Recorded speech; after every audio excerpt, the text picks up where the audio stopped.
Welcome to this special Italian wine podcast broadcast. This episode is a recording off Clubhouse, the popular drop-in audio chat. This Clubhouse session was taken from the Wine Business Club and Italian Wine Club.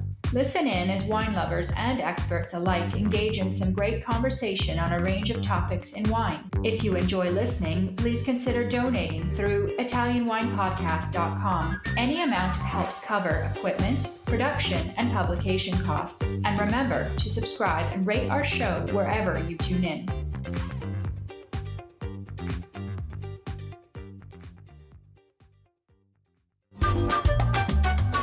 This episode is proudly sponsored by Vivino, the world's largest online wine marketplace. The Vivino app makes it easy to choose wine. Enjoy expert team support, door-to-door delivery, and honest wine reviews to help you choose the perfect wine for every occasion. Vivino. Download the app on Apple or Android and discover an easier way to choose wine. My name's Stevie Kim, everybody, and this is the Italian Wine Club on the Clubhouse. I know this is not our usual Thursday slot, but sometimes we have to make exceptions to accommodate different time zones and schedules. Today is one of those. Today's call is our 12th installment of the Ambassador's Corner series on Clubhouse. As most of you recall, Ambassador's Corner is where Italian wine ambassadors like Susannah and what I like to call the Mod Squad, who are others from the Italian wine ambassadors community, to get a chance to nominate and interview their favorite Italian wine producers on Clubhouse. So today we have, of course, Alicia and Susannah Gold as the mod. Next week, we're back to the Thursday slot, and we have Tanya Morningstar Darling, who will be interviewing Donatella Cinelli Colombina. And then the week after that, it's 7th of October, and we have Slavek Kominski, our number one Italian wine podcast listener and our neo-Italian wine ambassador as well. We'll interview Michele Scienza. Michele Scienza is the son of Attilio Scienza. So he talks a lot, just like Attilio. So watch out for that. And then we have, the week after that, Mark Millen, who will be interviewing Mario Fontana of Cascina. So look out for those up in the coming weeks. As you know, this room will be recorded and probably replayed on the Italian Wine Podcast.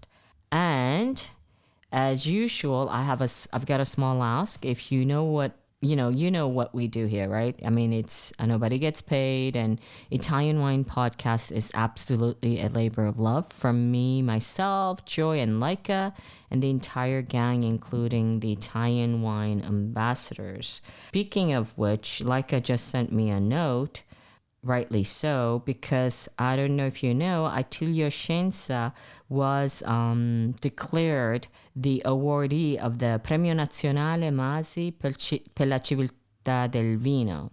So that's like, the Man of the Year kind of award from Fondazione Masi. So we're very, very excited about that. There is a kind of a powwow celebration on the 24th of October, if anyone is interested in attending, or I think it will also be streamed live. So if you go to the Italian Wine Podcast, and if you can give a thumbs up to the Italian Wine Podcast and rate our podcast wherever you get your pods, we'd really, really appreciate that. So I'd like to now go and introduce our host ambassador, Susannah Gold, today, who will be interviewing Alicia Lini. So Susannah, actually, she's a sister of a friend of mine. I've met Susannah years ago because I did my MBA with her sister, Lisa, who I've not seen it in the longest time. And Susannah started her wine career way, way, way before I did. I think she holds like 1,000 certificates in the wine arena. But the most important one, and the only important one, actually is she is also an Italian wine ambassador from the Vinitaly International Academy, of course. Hence, our host moderator today. She is an educator. She's a woman who is very talented in doing many things, an educator, journalist, communications. She does anything you ask her to do. She's also, I believe, the ambassador for the consortium of Lugana. And recently also Oltrepo Pavese. Is that? Yeah, it is. It is. Oltrepo Pavese, exactly. The Lombard regions at the moment. Yeah, Yes. and she has written for many, many magazines and periodicals. So listen, Susannah, the question I always ask are, of course, why did you choose Alicia Lini as your favorite producer to be interviewed today?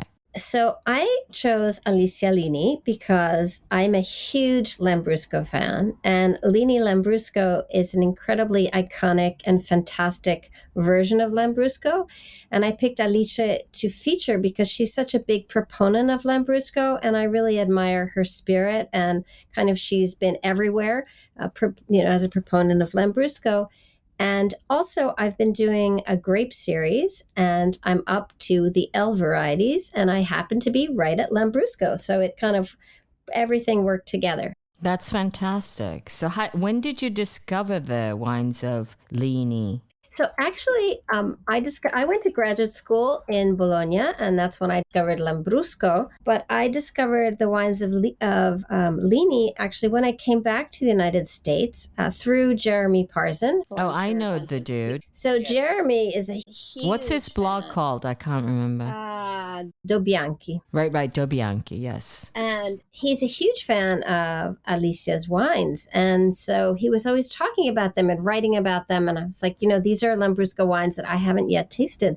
So let me taste them. And then I tasted them and understood immediately why he was so interested in these wines. Okay, great. So we're really looking forward to hearing your interview with her, your fireside chat. But we're kind of geeky here at VIA, the Italian Wine Club. So what are the learning objectives that we should expect from the both of you today? So first of all, I think what we should look at is that Lambrusco is a fantastic quality wine. And that's really what I want people to come away from this chat thinking about, forgetting about the way past of Lambrusco. I know the high level of everyone in this group, and so people think of Lambrusco as a great wine, but I just want to reinforce that understanding, and then the understanding that there are many varieties in the Lambrusco family. I believe there are 60, but there are a couple that people really focus on, and I wanted to get Alicia's take on the different Lambrusco that her family focuses on, the Lambrusco variety, I mean.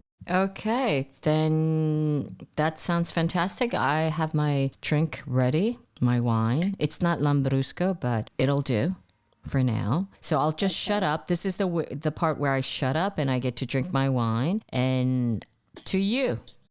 Okay, I'm going to introduce Alicia. So Alicia Lini represents the fourth generation of the family, producers of some of Italy's most acclaimed and highly rated sparkling wines. If you see their logo, it says Lini 1910, and that's when they first established their winery in a town called Correggio, which is in the Reggio Emilia province in Emilia-Romagna, of course. They're not a family that's really into the trends of Lambrusco, so they've always made dry Lambrusco. That's what they make, that's what they've made, and that's what they're focused on. They do traditional hand riddling, and they focus on having wines that are fresh with bright fruit flavors and that are really fruit friendly. About Alicia personally, she started her career in a totally different industry that has something actually to do with her name, I've learned just today. She was a ballerina in another part of her life. So can I ask my first question to Alicia? Of course, I'm here. Can you tell us a little bit about when your family winery was founded? I said it was 1910, but can you tell us a little bit more? Yes, it was my great-grandfather that started to produce wine and balsamic vinegar. The wine was already sparkling because we are in the land of Lambrusco. And we also, the generation of my grandfather, so the generation after, start to experience also the Pinot Noir. So basically the family is focused on sparkling wine. Lambrusco is 80% of the production, plus this 20% of Pinot Noir. and the balsamic vinegar. It's a big passion that moved my family to focus on quality and resist also during the years where when Lambrusco was exported in a very cheap and low level. So we always focus on that, and we have been the first that start to experience also Lambrusco through not just the Charmat, but also classic metodo classico. Can we talk about which Lambrusco variety your family has really focused on? Since the beginning is Lambrusco Salamino and Lambrusco Sorbara, because as you said, from the beginning, we are under the province of Reggio Emilia, but we are not far away from Carpi, which is already under Modena. So we probably got the influences from Modena, and we reinforce our belonging in Reggio Emilia, together with Salamino, Ancellotta, and Sorbara, the three of them. The three of them. But I think that probably Salamino represent. We are not far from Santa Croce. We are very close. So from I think that Salamino represent the most my family because, for example, the classic method that we produce is 100% Salamino. So can you tell us a little bit about that classic method? Because that's interesting. Do you consider, is that a frizzante wine or is it a spumante? No, it's a spumante. Okay. Yes. It's a spumante and is a VSQ, is vino spumante di qualità. And this is an amazing experience that really characterized our family in the research, and I think in something that we start in between year 50 and 60, and we never stop to re-experience every year. Everything is millésimé. We produce a Grand Cuvée of Lambrusco, and it's something very romantic if you consider even the past about Lambrusco and my family that, try to challenge themselves itself in spending years in order to obtain a bottle of Lambrusco instead to invest hours or just a few days. Yeah, let's talk about that too, because so Lambrusco can be made into a spumante. It can also be made into a frizzante. So you do both the classic method and the Charmat method, but your Charmat is a long Charmat. Is that right? It's a very long Charmat. You can obtain Lambrusco even in a week time. Our, entry level, our first product is obtained between 3 or 4 months, natural fermented long Charmat in a big recipient. And this is a way to obtain the bubbling is really incorporated into the wine, and we are able in this way to obtain something very elegant, even if the Lambrusco is is a everyday life wine. What about so is Lambrusco always a blend? I know you said that your classic method is 100% Salamino, but are the other wines blends, or are they all 100% the different varieties? No, for example, our rosé, our premium line, the rosé is 50% Salamino and 50% Sorbara. Or in the Lambrusca line, which is very well distributed in the United States, is 85% Salamino and 15% Sorbara. That's interesting. So it's kind of a decision of the different producers. So according to the legislation, it can be both. What about your favorite Lambrusco pairings? Do you have favorite pairings? No, I always say no because they are very different. Lambrusco is a very big family. And even if our Lambrusco is under the Lini family, sometimes I really enjoy a glass of Lambrusco Rosé. Sometimes I really looking for a Lambrusco Scuro that is a little bit darker. Sometimes I cannot stay without a glass of Metodo Classico. It's like if I ask you which is your favorite shoes. Yeah, no, that's true. But do you feel like Lambrusco matches with different kinds of food? Do you ever drink Lambrusco with sushi, for example? Yes. I love Metodo Classico with the sushi and sashimi. I enjoy so much the rosé version with the fish in general. even, poor fish, sardoncini fritti, or a risotto with the frutti di mare, or with the tuna. I like this. I love Lambrusco scuro with the plates of cappelletti in brodo. I like. You're making me seriously hungry now. And I enjoy so much a glass of Lambrusco with the pizza. I joined once with Stevie a Clubhouse on pizza and a match with the wines, and Lambrusco came up. And I love also, I don't know, some bread with acciuga of Cantabrico and a glass of Lambrusco white or bianco, which is Lambrusco Salamino 100%. It's a very food-friendly glass. How do you make it bianco? There is no skin contact.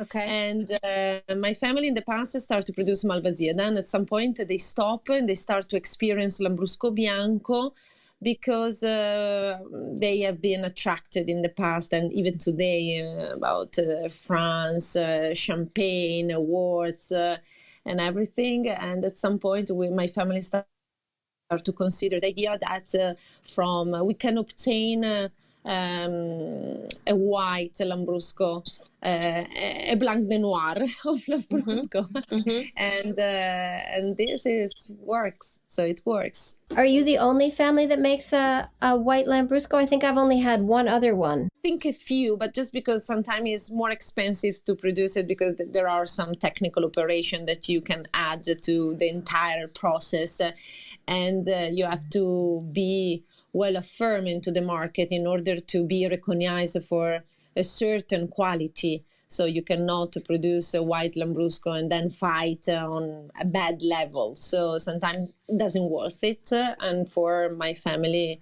it makes. That's so interesting. What about, are there aspects of your what's the terroir like where you have your vineyards that contribute to the Lambruscos that you make?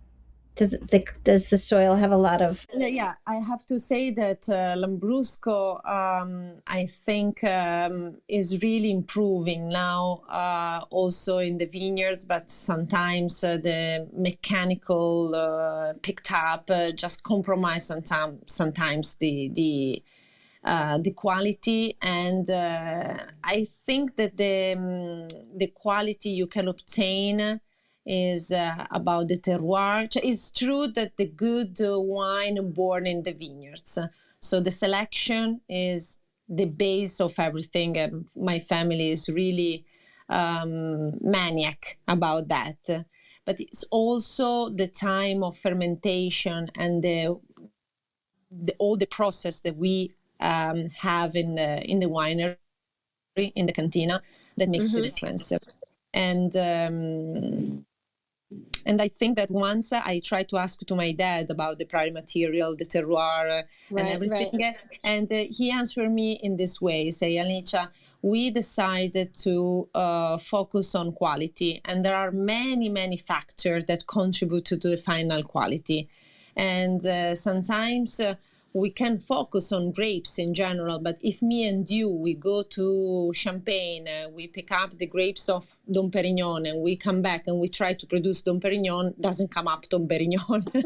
And I just understood the easy, quick sample that he want to share with me, just to make me reconsider all the aspects that contribute to the final quality. So you know that picture on your website that looks like a rock band? Are those your brothers or your cousins? Like you and two handsome men?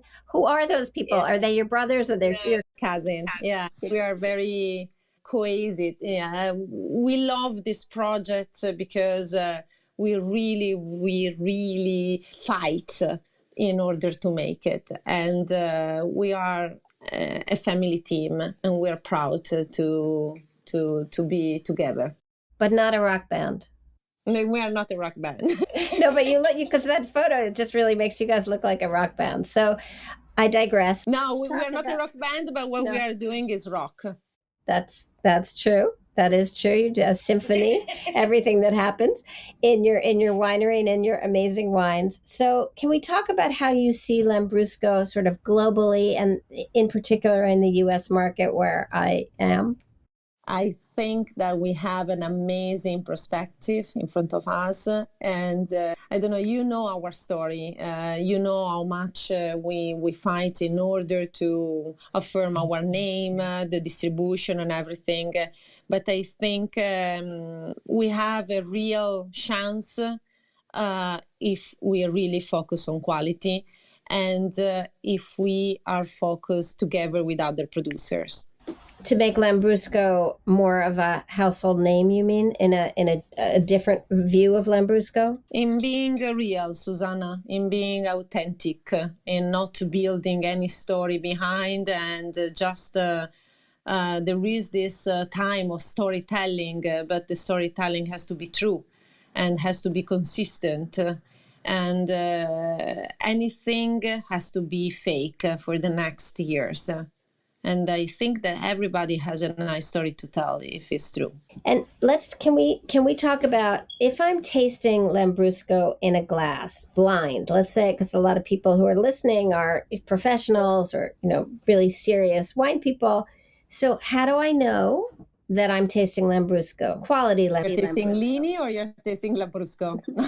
Well, how about, let's start with Lini, and then how about Lambrusco in general? No. I think that if you approach a red sparkling wine, it's not difficult to focus on Lambrusco immediately, because Bracchetto can be sweet, but also, Lambrusco, you can find it sweet, or Bonarda, or I think that the low alcohol that is inside the glass of Lambrusco, I think that this is probably a characteristic that can put you in the condition to recognize the Lambrusco. Okay, so that's a marker. Yeah, I think, and if it's dry and authentic, when you drink Lambrusco, you really want to enjoy food with. I think that the connection is not just about a glass of wine, but a wine that connects your sense to something to eat.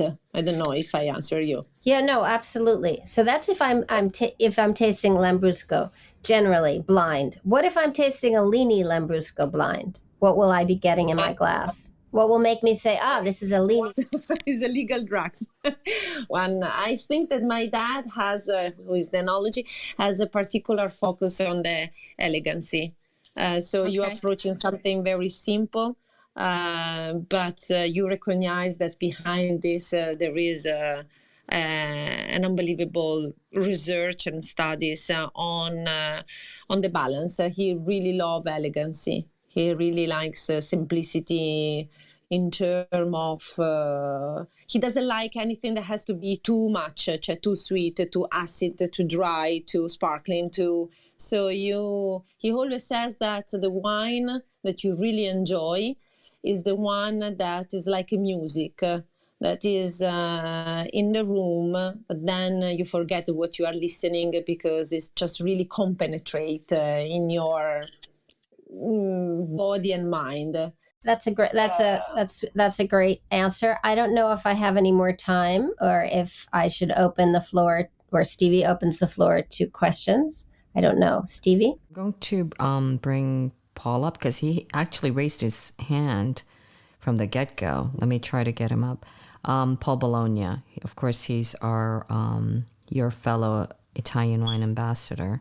Listen, Alicia, while we bring Paul up, and for those of you in the audience, if you'd like to ask a question, this is a good time to raise your hand, and we'll bring you up onto the stage. Paul, I'm trying to bring you up. I've invited you. Now you just have to accept. Let's try to do that. Listen, Alicia, in the meantime, can you give me, of course, give me the lowdown with regards to how many labels you have in total, and we what have is three lines. See. Okay, and what is we produce 3 lines. 2 are Charmat. We have La Brusca, which has been considered also from Wine Spectator the best sparkling wine in the world under $20. So this value quality price, La Brusca Bianco, Rosé, and Red, and Rosso. And then we have in Correggio line, still Charmat, but is more fermented, because the Lambrusca is obtained between 3 and 4 months, and the in Correggio line between 6 or 7, so just double. And then we have Pinot Noir, Padosé, Metodo Classico Rosé, and Lambrusco Metodo Classico. That is something that you tasted in Opera Wine. Which one did we taste in Opera Wine? It was Metodo Classico Rosso, millesime 2006. And how, like, what is the production, like, in terms of volume of these? 10,000 bottles every year. Oh, my goodness. That's so, like, tiny. You can drink it basically in your family. We just make the remouage manually, Stevie, and we make the dégorgement manually. We sign every single bottles manually. So it's a hard work compared to also the Charmat that we just bottle twice, maximum 3 times a year. Oh my So we are goodness. very So like what, atypical, that's really what about the other wines? How many Now we bottles produce 300,000 bottles in total? 300,000 bottles in total, but we are at years in a I don't know, in an ocean. Really, we are very small. Oh, you're In really... terms of Lambrusco producers. Yeah. Well, thank you so much for Yeah. sharing that wine with me. Too bad I didn't get a chance to drink, have a drop of any of that, but that's fine.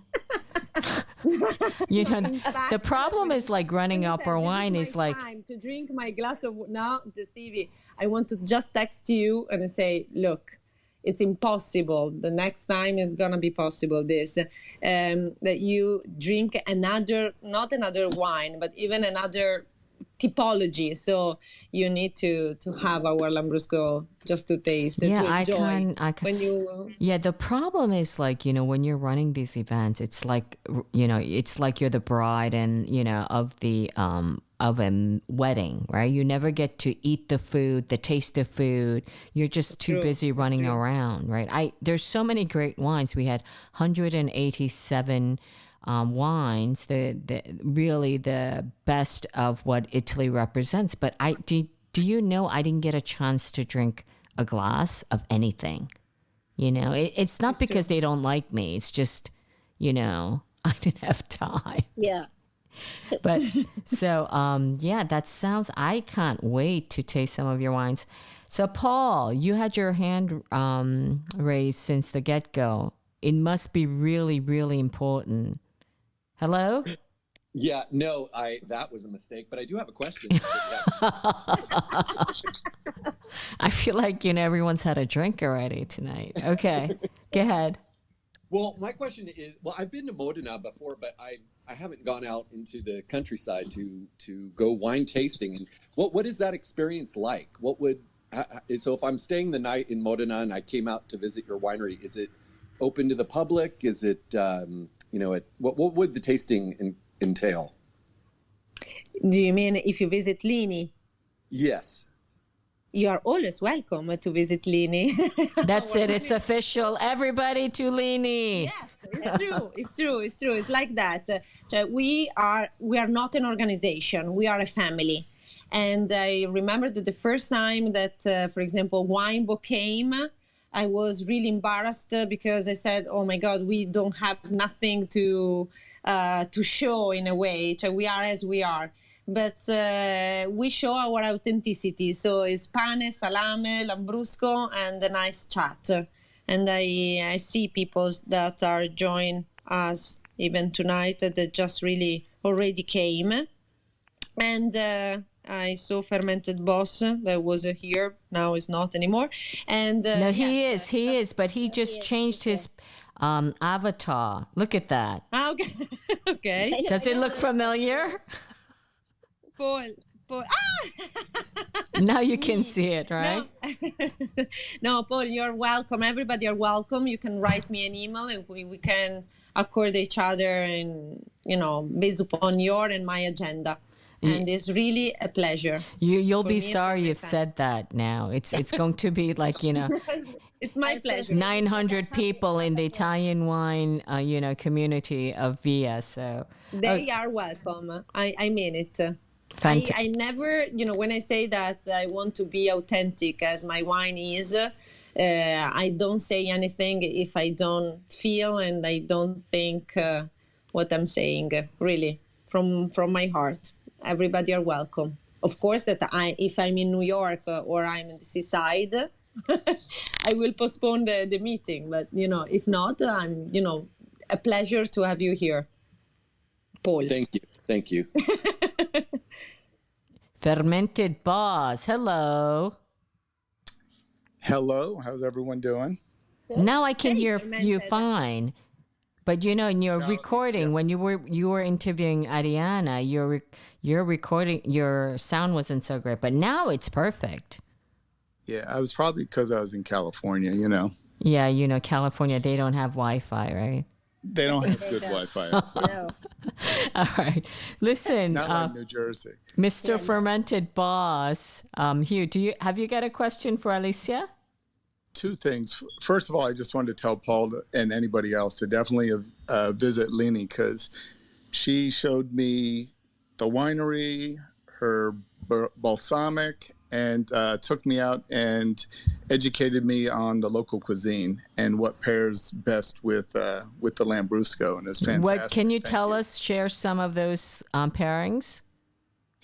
Yeah, I probably don't remember how to pronounce. But I know you're a man from New Jersey. I understand. Thanks, Stevie. Hey, Stevie, I'm from New Jersey too, and I can pronounce that. I know, but you're fluent in Italian. You're a woman, Right? Susannah. Yes, that's Okay, true, let's try your best, Mr. Priest. Gnocco fritto. Well, yes, exactly. You knew exactly what I was going to talk about. With culatello. Yes. Wait, Alicia, you're not. Give him a chance. The poor guy from New Jersey. Listen, Alicia is a wonderful, wonderful ambassador, and she helps me out very well. And thank you very much. So basically, it's fried dough, and they serve it with the local charcuterie. And real simple dish, but it was fantastic with the fat of the dough and the fat of the meats and the Lambrusco, the acidity. It just it made my afternoon after a long flight from New York. So I can tell everybody a big shout out to also Melissa, Laika, Andre, Annie, Corinne, Jody, Sheila. I saw other people before. Kevin was here before. We're going to start a new series on the Vinitaly International Academy Instagram. So I think one day we're going to dedicate it to food and wine pairing. So you guys should send your favorite food and Italian wine pairing. That's just by the way. Did you have another question, Hugh? Well, I just wanted to ask Alicia to talk about her balsamic. I know we're talking about Lambrusco today, but they also produce a balsamic, which is fantastic. Yeah, that's fine. Yeah.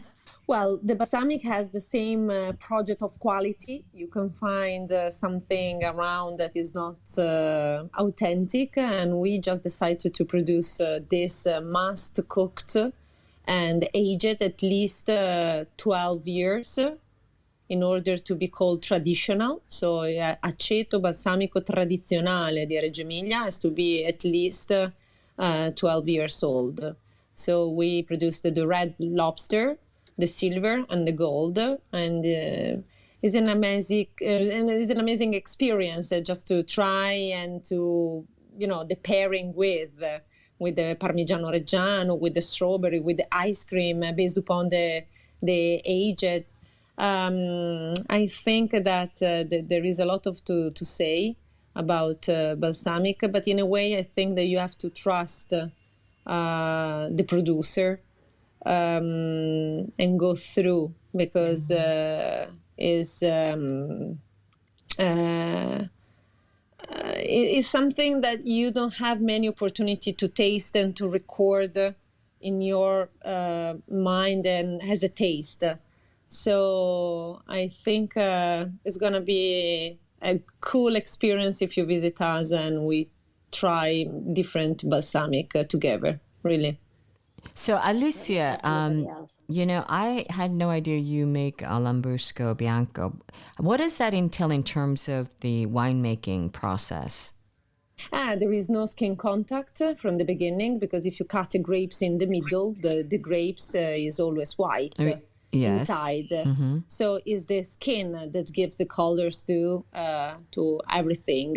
So there is no skin contact, while, for example, there is just a skin contact for less than 24 hours for our rosé. And what are the grapes?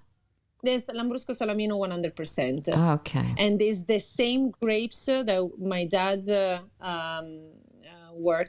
use for the Metodo Classico Rosso.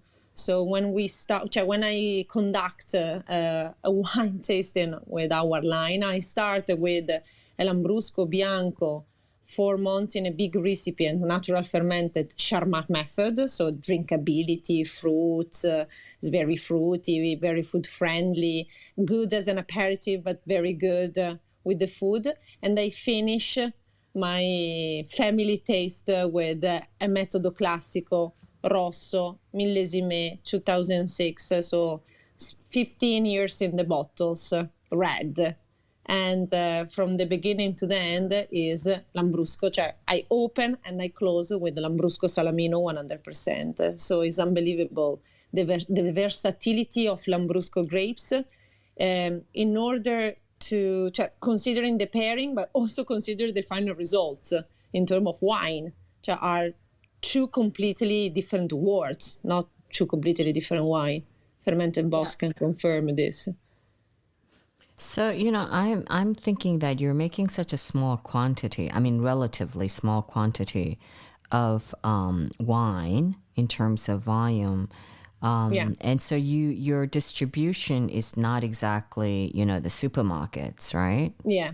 So how did you survive, or what was the pandemic, the past, 18 months for you in terms of sales and the pandemic was a flower comparing to the past years, because my family has been the first to start to export Lambrusco in the United States, but then we have to step back in the years where Lambrusco just became too industrial and too sweet and too cheap. So my family started to realize that we couldn't even compete, not just with that quality, but also with that kind of project. So we step back and we my family choose this very pure position, molto purista, una scelta purista. But this purist decision just cut us out from the market, basically, because in that years the Lambrusco was just cheap and sweet, and we refused to produce it. And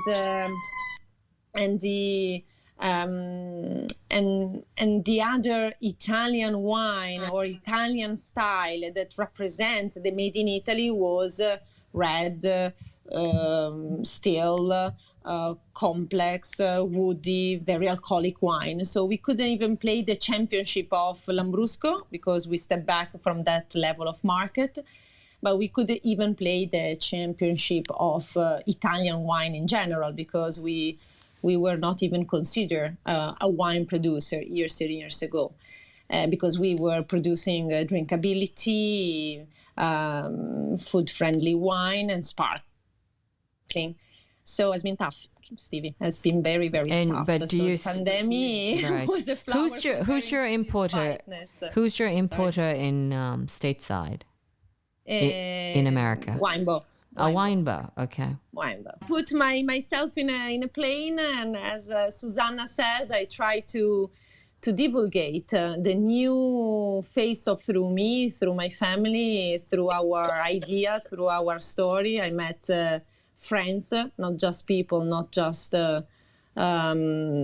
colleagues, but people that really believe in our project. And I didn't make anything by myself, but together with, and apparently we are do it. Okay, well, we certainly will do whatever we can to, help you and promote your wines. I think we can safely say that. Laika, who is our Clubhouse manager, backstage manager, is on stage. Laika, I know you were looking for a house. with your husband-to-be? Actually, I just arrived now here in Modena, so No! I really look forward to see.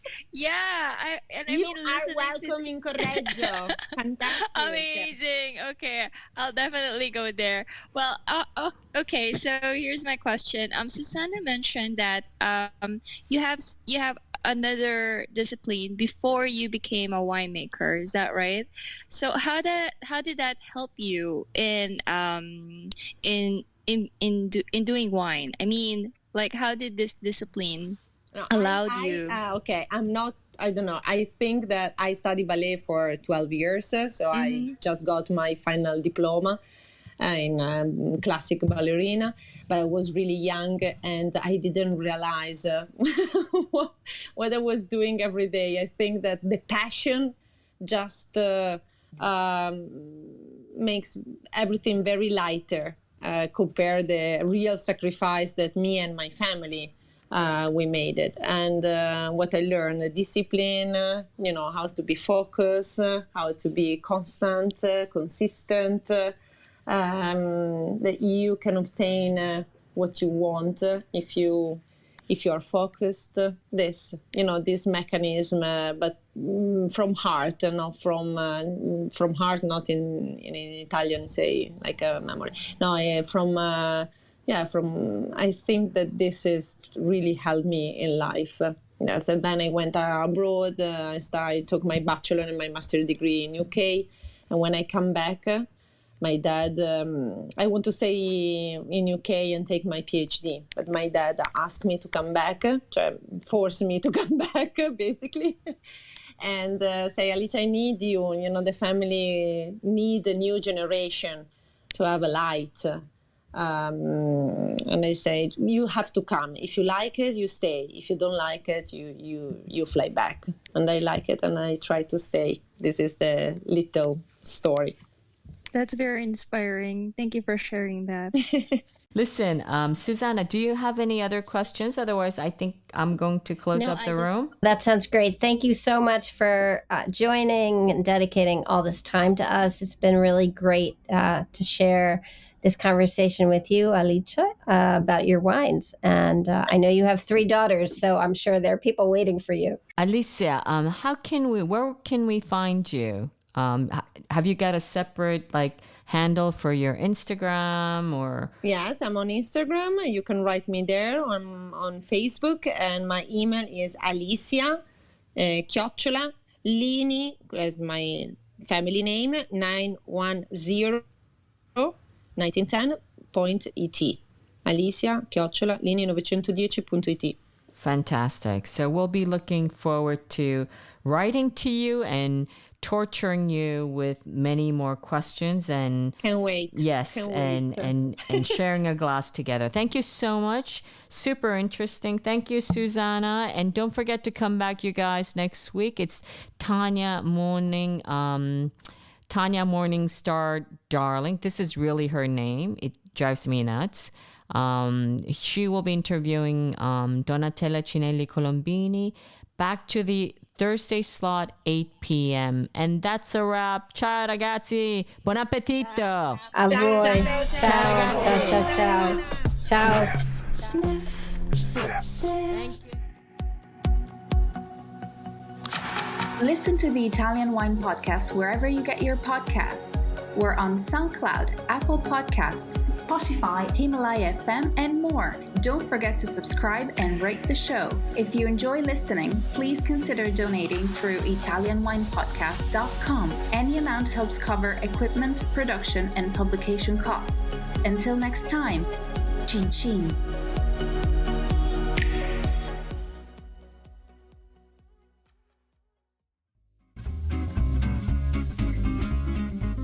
Hi everybody! Italian Wine Podcast celebrates its 4th anniversary this year, and we all love the great content they put out every day. Cin Cin with Italian wine people has become a big part of our day, and the team in Verona needs to feel our love. Producing the show is not easy, folks. Herding all those hosts, getting the interviews, dropping the Clubhouse recordings, not to mention editing all the material. Let's give them a tangible fan hug with a contribution to all their costs. Head to ItalianWinePodcast.com and click donate to show your love.